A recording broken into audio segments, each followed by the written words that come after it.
It is a brave Scottish government that would take on the Scotch Whisky Association (SWA), but that is what Nicola Sturgeon's SNP government did. And, after a long fight through the courts, it has prevailed. The UK Supreme Court has now ruled that it is legal for Scotland to set a minimum price for alcohol, against fierce opposition from the SWA and other drinks organisations.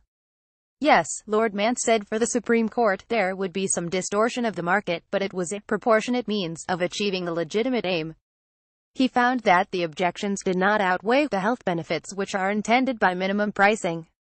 Scotland will now be able to impose a minimum £50 price for alcohol, with resulting price rises for everything from cider to spirits, including, of course, whisky.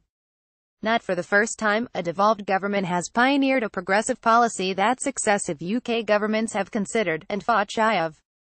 In 2005, Scotland was the first to pass a law banning smoking in public places. Wales and England followed a year later. Last year, Scotland became the first to ban smoking in cars carrying children. Wales was the first to introduce a 5p charge for plastic bags, in 2011, to be followed by England only in 2015. Opponents complained in every case that the provisions would be hard to enforce, that compliance would be low, and that the effects would be negligible. On the matter of compliance, at least, the critics have been proved wrong. The laws have been widely observed.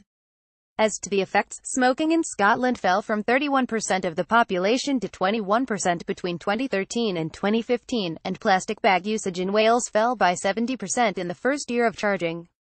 The fall in England was even greater. Whether minimum alcohol pricing has the effect the Scottish government intends, to improve public health by reducing consumption, especially of strong beer and cider, remains to be seen. Public health innovations need time to demonstrate their worth. Some opponents argued that the price increases would be highest at the lower end of the market, so penalizing poor people, while other consumers would hardly be affected. The SWA, for its part, argued that minimum pricing could have the effect of reducing exports and encouraging others to put up trade barriers.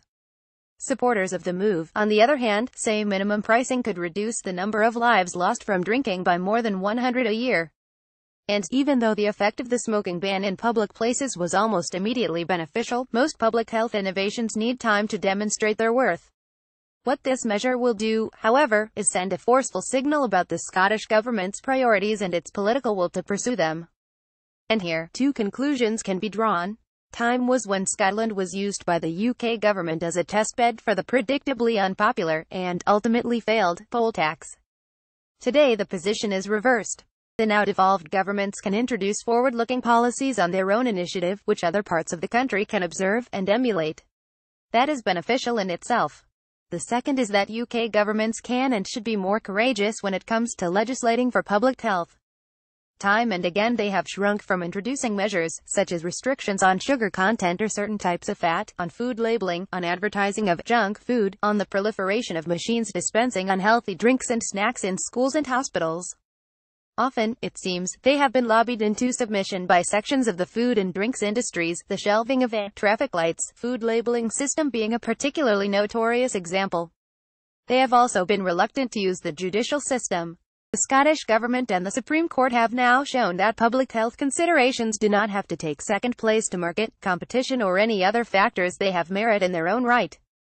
Westminster should take note. Mary Dejevsky is a Guardian columnist.